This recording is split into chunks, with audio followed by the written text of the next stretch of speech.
world tells you this is the goal. To get to the point where you can say to your soul, relax, eat, drink, be merry. You have ample goods laid up for many years. That is the American dream. Total security.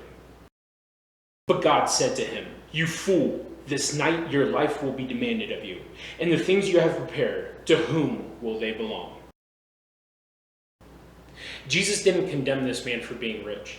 He condemned him for being fool, for thinking that putting aside money that did not work for him would eventually lead to his future security.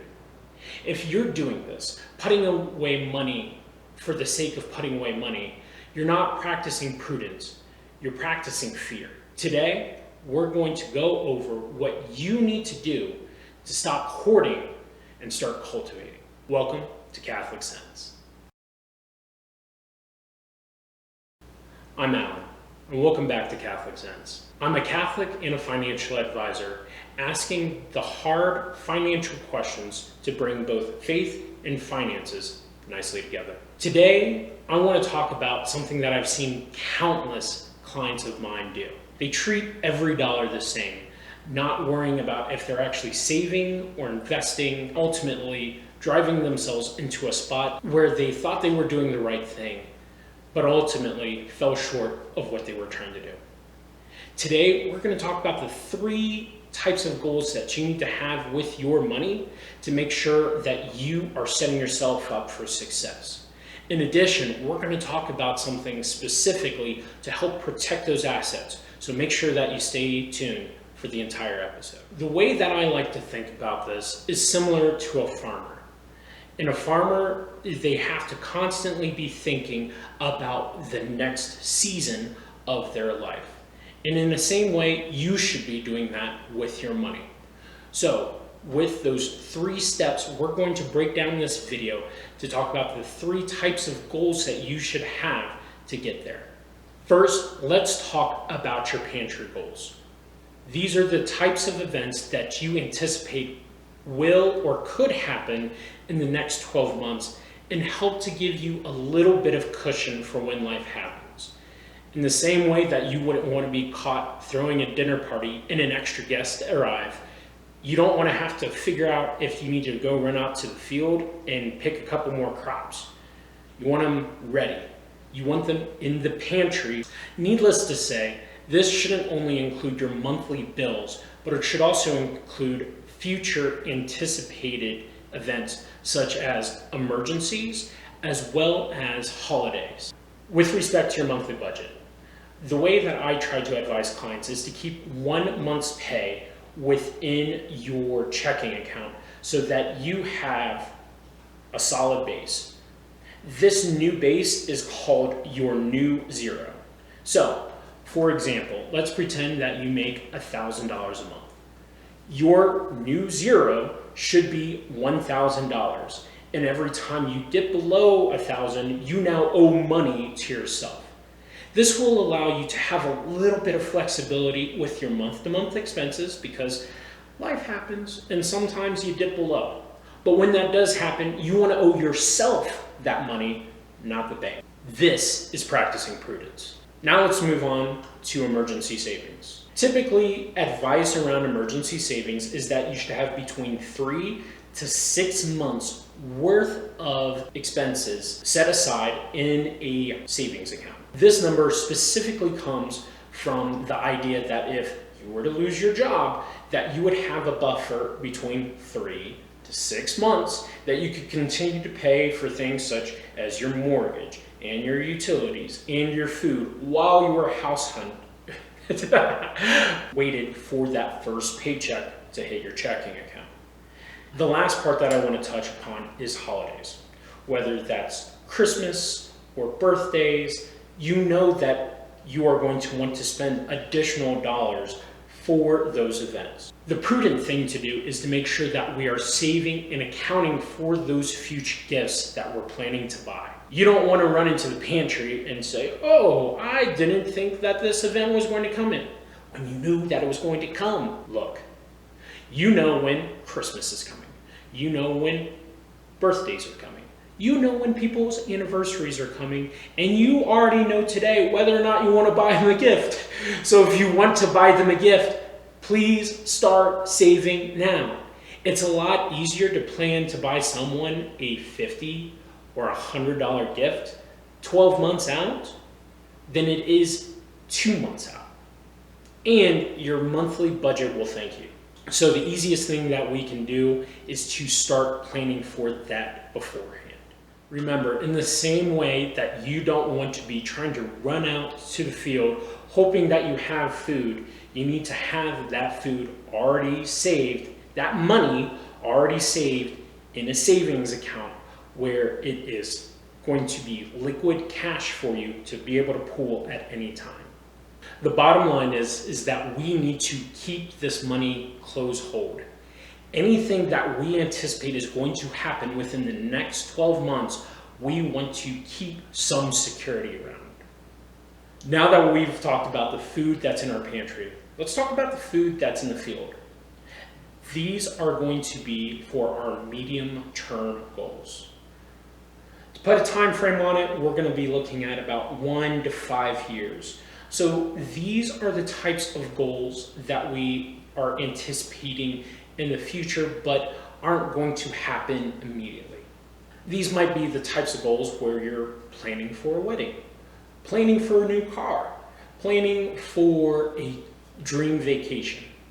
Whatever these things are, we have a little bit more flexibility so we can take that money and put it to work for us. Now, no matter what anybody tries to tell you, if you put money into an investment asset, it is going to be subject to some sort of market risk, bar none. For medium-term goals, we're not looking to make huge rewards. What we're looking to do is to make consistent increases in our wealth with as little volatility as possible. We are trying to be prudent about this money because we can't afford to lose any of it. Again, these goals are going to be happening within the next few years. Imagine being ready to go on a vacation, money that you had saved up and put into an investment, only to go and realize that it's only worth half its value, and now this vacation that you've been dreaming for a couple years, you can't even do. Or worse, what if this money was intended for a down payment for a future home? And all that money that you had saved up is not even half as much as you were expecting to be able to put down for your family's future security.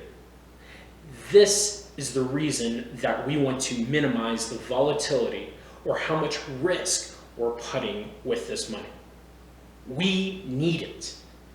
Not today, but soon enough that we don't want to be taking those major risks.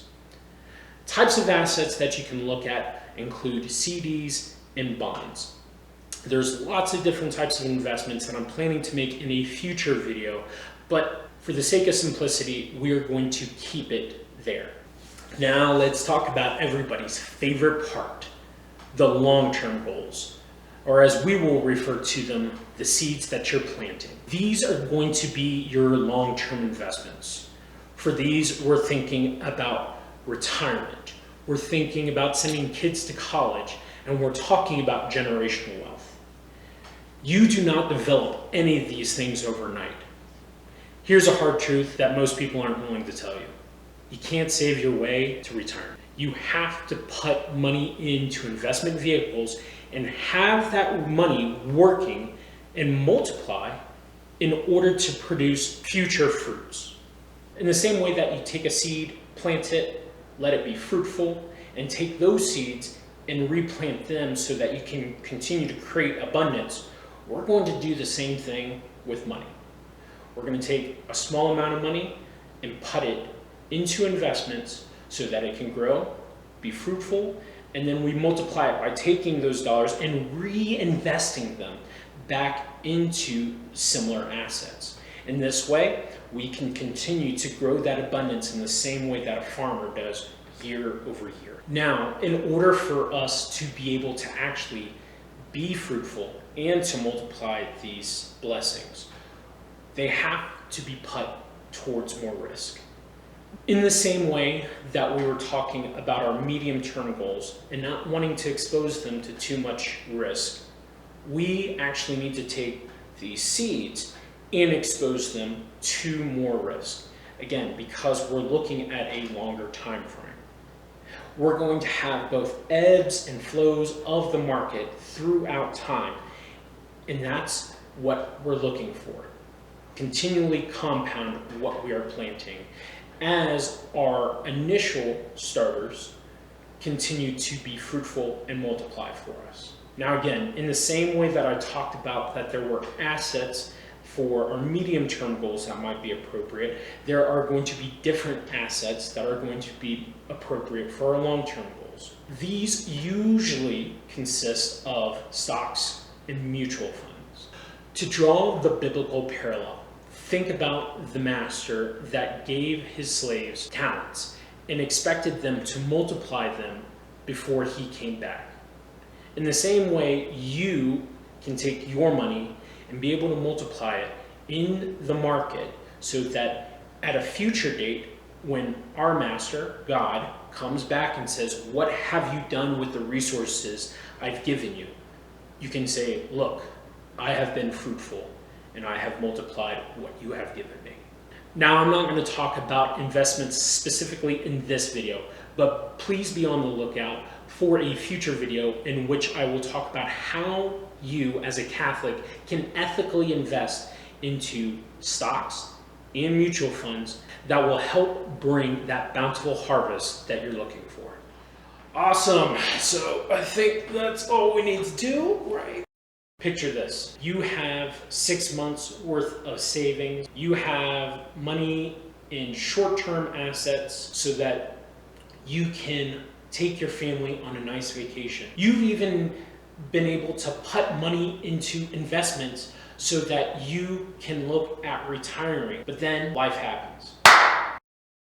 This is going to be that final piece that is often overlooked, but is crucial for any financial plan. This is going to be our fence, our insurance. Now, if you were like me before I became a financial advisor, you might be saying, insurance, why do I need insurance? I have better things that I can be spending my money on, like those investments for the future.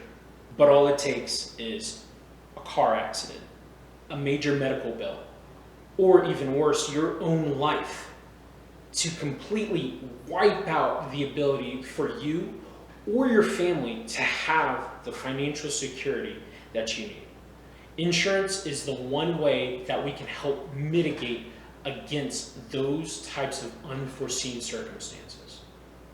So, although it may cost you some extra dollars to be able to pay for things such as life insurance, car insurance, health insurance, realize that these types of insurances are a service to help protect your whole financial plan, because even though we can have the short, medium, and long-term goals set up, if we don't have that fence to protect it all, then all of your toil, all of your work in setting that up might be completely wiped out because of one accident.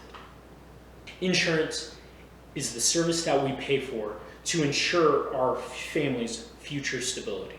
That is why you need insurance. So now you have the full plan. You have your short-term goals, the pantry.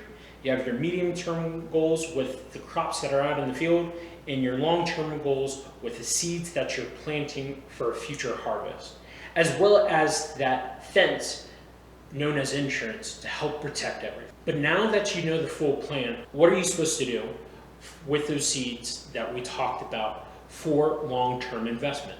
In a future video, we will talk about exactly what type of investments that you should be looking for. So go ahead and click on subscribe right now so you don't miss that video. In the comment section below, let me know the one thing that you plan on implementing into your own budget so that you can be a better steward of God's gifts. That's really all I got. I feel like I should have some cool outro. Now, with that, my name is Alan. I hope you enjoyed this video, and we look forward to chatting with you in the next one.